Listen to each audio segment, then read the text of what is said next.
আজকের এই ভিডিওতে আমরা যেসব পশু দ্বারা কুরবানি করা যাবে এবং যেসব পশু দ্বারা কুরবানি করা যাবে না এ সম্পর্কে বিস্তারিত জানব। কুরবানি একটি গুরুত্বপূর্ণ ইবাদত। সামর্থ্যবান পুরুষ বা মহিলার উপর কুরবানি ওয়াজিব। এটি ইসলামের মৌলিক ইবাদতের অন্তর্ভুক্ত। আদম আলাইহিস সালাম থেকে শুরু করে সব নবীর যুগে কুরবানি পালিত হয়েছে। এটা শাআইর ইসলাম তথা ইসলামের প্রতীকী বিধানাবলীর অন্তর্ভুক্ত। সুতরাং এর মাধ্যমে শাআইর ইসলামের বহিঃপ্রকাশ ঘটে। এছাড়া গরিব দুঃখী ও পাড়া প্রতিবেশীর আপ্যায়নের ব্যবস্থাও হয়। আল্লাহ তাআলা ও তার রাসূলের শর্তহীন আনুগত্য ত্যাগ ও বিসর্জনের শিক্ষাও আছে কুরবানিতে। নবীজিকে আল্লাহ তাআলা নির্দেশ দিয়েছেন, আপনি আপনার রবের উদ্দেশ্যে নামাজ পড়ুন এবং কুরবানি আদায় করুন। সূরা কাউসার ২ নম্বর আয়াত। অন্যান্য আয়াতে এসেছে, হে রাসূল আপনি বলুন, আমার নামাজ, আমার কুরবানি, আমার জীবন, আমার মরণ রব্বুল আলামিনের জন্য উৎসর্গিত। সূরা আনআম ১৬২ আয়াত। জীবন ঘনিষ্ঠ ধর্ম ইসলামের সকল বিধানের স্বরূপ, আদায়ের পদ্ধতি ও উদ্দেশ্য সম্পর্কে বিস্তারিত বলা হয়েছে। তাই কুরবানি আদায়ের সকল বিধানও আমরা পেয়ে যাই কোরআন ও হাদিসের বর্ণনায়। আসন্ন কুরবানির জরুরি কিছু বিধান উল্লেখ করা হলো।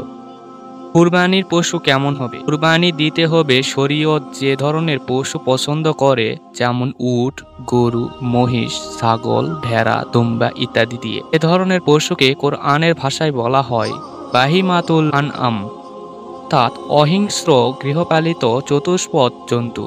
প্রসঙ্গে আল্লাহ তাআলা বলেন, আমি প্রত্যেক সম্প্রদায়ের জন্য কুরবানির নিয়ম নির্ধারণ করে দিয়েছি। জীবন প্রকরণ স্বরূপ তাদের যেসব বাহিমাতুল আনআম দিয়েছি সেগুলোর উপর তারা যেন আল্লাহর নাম উচ্চারণ করেন। সূরা হজ আয়াত ৩৪। কুরবানির পশু কেমন হবে এ সম্পর্কে হযরত জাবের রাদিয়াল্লাহু আনহু থেকে বর্ণিত হাদিসে রাসূল সাল্লাল্লাহু আলাইহি সাল্লাম বলেছেন, তোমরা চেষ্টা করবে কুরবানির জন্য নির্দিষ্ট বয়সের পশু নির্বাচিত করতে। যদি না পাও তাহলে ৬ মাসের দুম্বা কুরবানি করতে পারো। সহিহ মুসলিম। ফকিরা বলেছেন, উটের বয়স ৫ বছর, গরু বা মহিষ ২ বছর, ছাগল, ভেড়া, দুম্বা ১ বছরের হওয়া শর্ত। বয়স কম কিন্তু দেখতে পুষ্ট এবং সুস্বাস্থ্য এমন পশু দিয়ে কুরবানি করা জায়েজ হওয়ার পক্ষে বিশেষজ্ঞরা মত দিয়েছেন। রাসূল সাল্লাল্লাহু আলাইহি ওয়াসাল্লাম উট, গরু, মহিষ, ছাগল, ভেড়া, দুম্বা ছাড়া অন্য কোনো পশু কুরবানি করেননি কিংবা অনুমোদনও করেননি। তাই এসব পশু দিয়ে কুরবানি করা সুন্নত। শরীয়তের পরামর্শ হলো সুস্বাস্থ্য এবং পুষ্ট, বেশি গোশত, নিখুঁত এবং দেখতে সুন্দর পশু কুরবানি করা। কুরবানির পশু সব ধরনের দোষ ত্রুটি মুক্ত হওয়া চাই। বারা ইবনে আজেব রাদিয়াল্লাহু আনহু হতে বর্ণিত, রাসূল সাল্লাল্লাহু আলাইহি সাল্লাম বলেছেন, ৪ ধরনের পশু কুরবানি করা জায়েজ নয়: অন্ধ, রোগা, পঙ্গু এবং আহত। নাসাইর বর্ণনায় আহত শব্দের জায়গায় পাগল বলা হয়েছে। শিং ভাঙা, কান কাটা, লেজ কাটা, ওলান কাটা, লিঙ্গ কাটা ইত্যাদি ধরনের পশু দিয়ে কুরবানি করাকে মাকরুহ বলেছেন ফকিরা। ভেড়া, দুম্বা, ছাগল এসব পশু একজন কুরবানি করতে পারবেন। উট, গরু, মহিষ সর্বোচ্চ ৭ জন কুরবানি করতে পারবেন। হুদায়বিয়ায় রাসূল সাল্লাল্লাহু আলাইহি সাল্লাম এর উপস্থিতিতে গরু ও উট ৭ ভাগে কুরবানি করেছি। ইবনে মাজাহ। পশুকে জবাই করার সময় পশুকে খুব আদর করে কষ্ট না দিয়ে জবাই করার নির্দেশ দিয়েছেন রাসূল সাল্লাল্লাহু আলাইহি ওয়াসাল্লাম। হাদিসের আলোকে কুরবানি পশু পুষ্ট এবং সুস্বাস্থ্য হওয়া উত্তম। নবীজি রাসূল সাল্লাল্লাহু আলাইহি ওয়াসাল্লাম পুষ্ট ও সুস্বাস্থ্য, নিখুঁত ও উত্তম পশু কুরবানি করতেন এবং খুদ বিশিষ্ট যেসব প্রাণী কুরবানির জন্য বৈধ নয়, সুন্নাহর আলোকে ইসলামিক স্কলারগণ তা নির্ধারণ করেছেন। যেমন যেসব পশু ৩ পায়ে চলে, ১ পা মাটিতে রাখতে পারে না বা ভর করতে পারে না, এমন খোঁড়া পশু কুরবানির জন্য জায়েজ নয়। এমন রোগান্য দুর্বল পশু যা কুরবানির স্থান পর্যন্ত হেঁটে যেতে পারে না, তা দ্বারাও কুরবানি করা জায়েজ নয়। যে পশুর একটি দাঁতও নেই বা ঘাস বা খাদ্য চিবাতে পারে না, এমন পশু দ্বারাও কুরবানি করা জায়েজ নয়। যে পশুর শিং একেবারে গোড়া থেকে ভেঙে গেছে, যে কারণে মস্তিষ্ক ক্ষতিগ্রস্ত হয়েছে, সে পশুকেও কুরবানি করা জায়েজ নয়।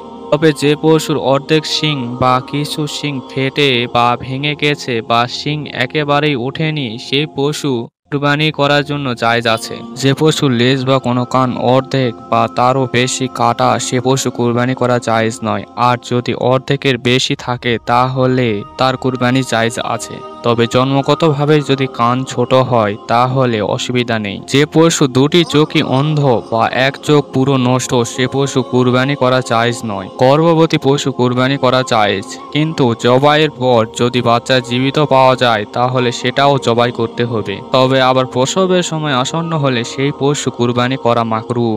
কুরবানির নিয়তে ভালো পশু কেনার পর যদি তাতে এমন কোনো দোষ দেখা দেয় যে কারণে কুরবানি জায়েজ হয় না, তাহলে ওই পশু কুরবানি সহি হবে না। এর স্থলে আরেকটি পশু কুরবানি করতে হবে। তবে ক্রেতা গরিব হলে ত্রুটিযুক্ত পশু দ্বারাই কুরবানি করতে পারবেন। আপনি যার কাছ থেকে কুরবানির পশুটি কিনবেন সে যদি স্বীকার করে যে কুরবানির বয়স পূর্ণ হয়েছে, তাহলে সেই পশুটি আপনি কিনতে পারবেন এবং কুরবানিও করতে পারবেন। তো এই ছিল আজকে কুরবানির পশু সম্পর্কে ভিডিও। তোমাদের কেমন লেগেছে তা অবশ্যই কমেন্টে জানাবে। আর যদি ভিডিওটি ভালো লেগে থাকে তাহলে অবশ্যই ভিডিওতে একটা লাইক দিয়ে আমার চ্যানেলটি সাবস্ক্রাইব করবে।